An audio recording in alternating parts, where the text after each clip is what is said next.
是第121集不解释到底是什么的那一集的 Q&A。不解释为什么会有问题？不是不解释就不解释了吗？就是还是有一些人可能还想更深入明白。好，那就还是解释一下。还是解释一下。不然可能会有人不小心误会不解释的意思，还是要先解悟再开悟。好。第一个问题是，可以把不解释理解为臣服吗？那要看臣服的层次在哪里。一般我们说臣服，就是去看这两个字，臣服。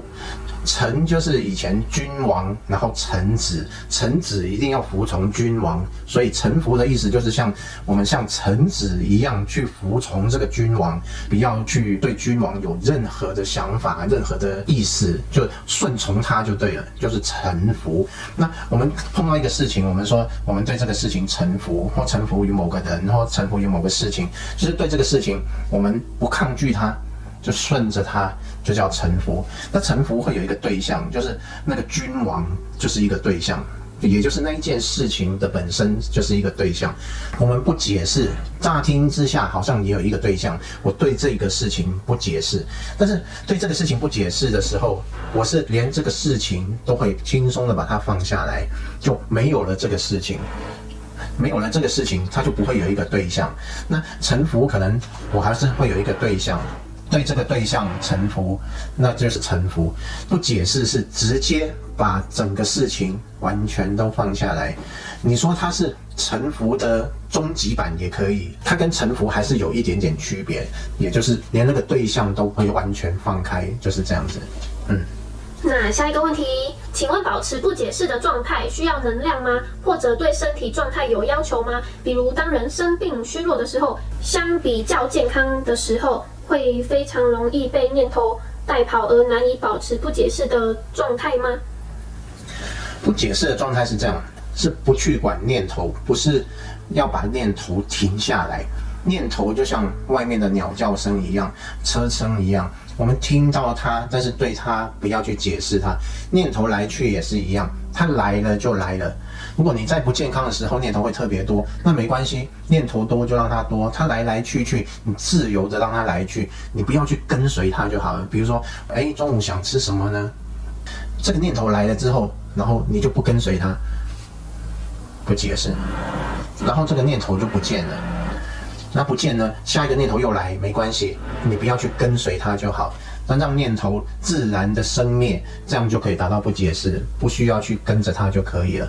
那需要能量吗？其实不需要能量，相反的是，当我们不解释的时候，这个我是不存在的，然后我不存在的时候，就自然而然成为了那个满满的能量，成为了那个整个空的能量，而不是我去融入满满的能量，是我不在了，然后自然而然就是那个空，就是那个能量，所以自然而然是会充满能量的，不会没有能量，就是这样。所以开悟能量还是在的，还是有能量。开悟不是我有能量，而是那个所有，是那个所有。就我不在的时候，变成了像 Lucy 那样吗？像 Lucy 那样，没错，可以这么说。所以那一部就是在诠释开悟的电影。那一部诠释了一些，但是它还是蛮个人化的。还是不够整体，不够完全的空，不够整体，对。对啊，毕竟如果太空，观众应该也看不懂，还是要有点个人一些画面啦。下一个问题，有人还是不明白，比如说看见墨子穿橙色的衣服，这个影片是绿色，好，那这里有墨子，还有绿色的衣服，那怎么才能把这个认知拿掉呢？你看见墨子，然后看见绿色的衣服，这就有两个解释，然后你就轻松的把这两个解释轻松的放下来，那你就看不到墨子了，也看不到绿色的衣服，然后这时候就不解释。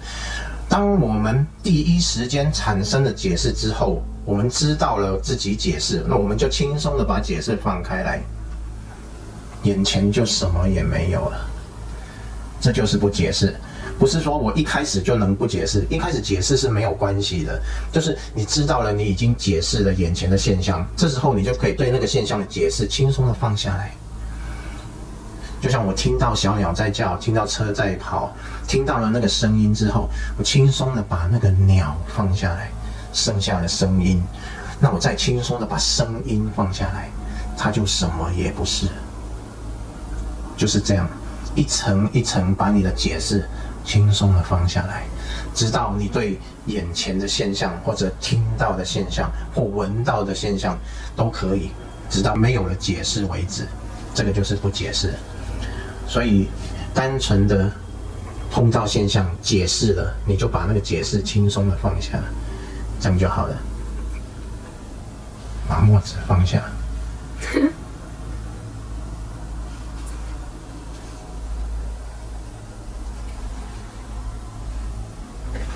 墨子不在了。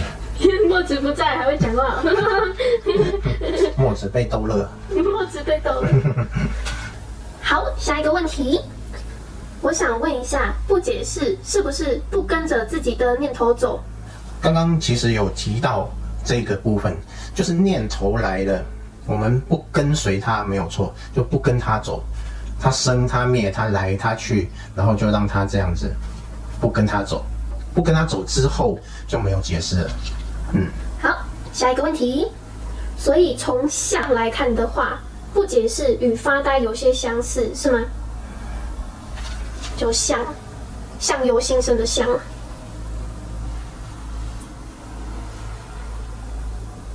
看到了吧？那我诠释发呆。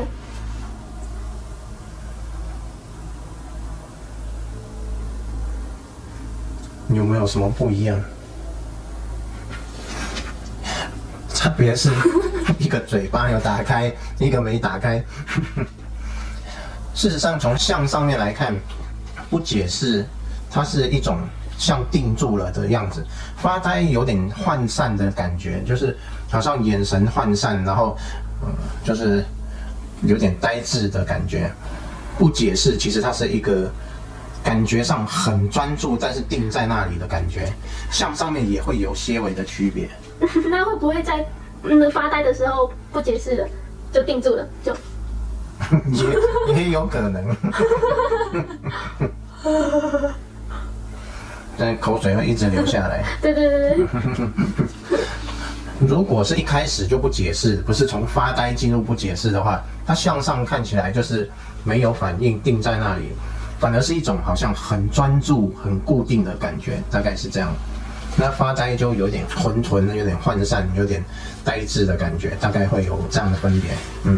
好，下一个问题，那是不是要有足够的能量支撑才能显化不解释？不解释就是足够的能量，足够到降服住五蕴，就如一个船大到足够抵掉了一般级别的风浪，造成船晃动。所以开悟和解脱应该是一个人具足足够的能量而显化出的状态，是吗？这个乍听之下是好像是很有道理，但是其实那个能量不是个人具足的，也就是你的我到底小到什么程度，你的解释到底小到什么程度。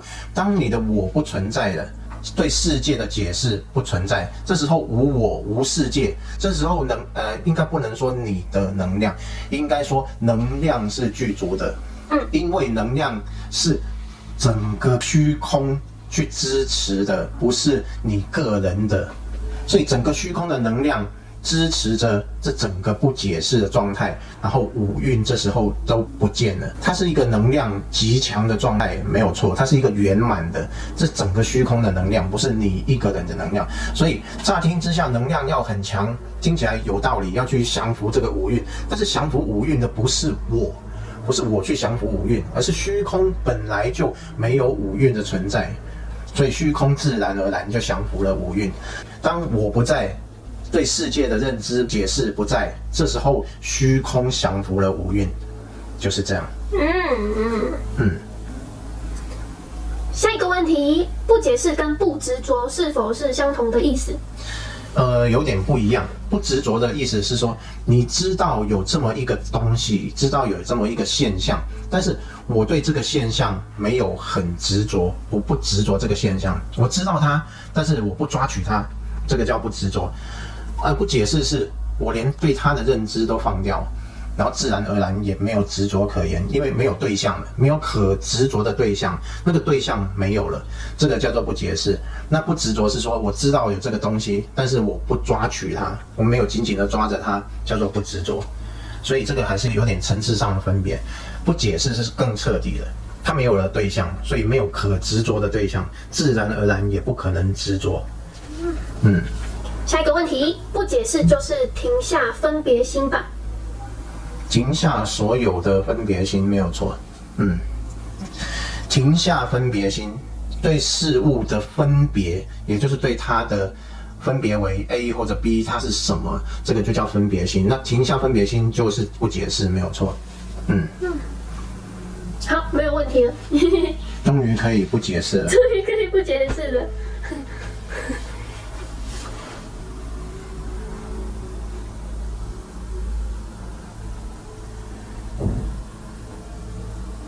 还是要跟大家说再见。对哦，你都还没说再见了。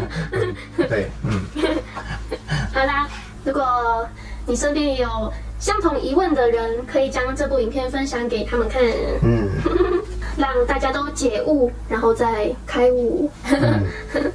然后，如果想收藏这部影片的话，可以点个赞，你就可以在你的赞的资料夹里面找到这部影片。原来是这样。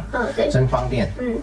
如果还有什么有关登出开悟的问题，可以在这部影片下方留言，那我们都有可能会收集起来，统一回复大家。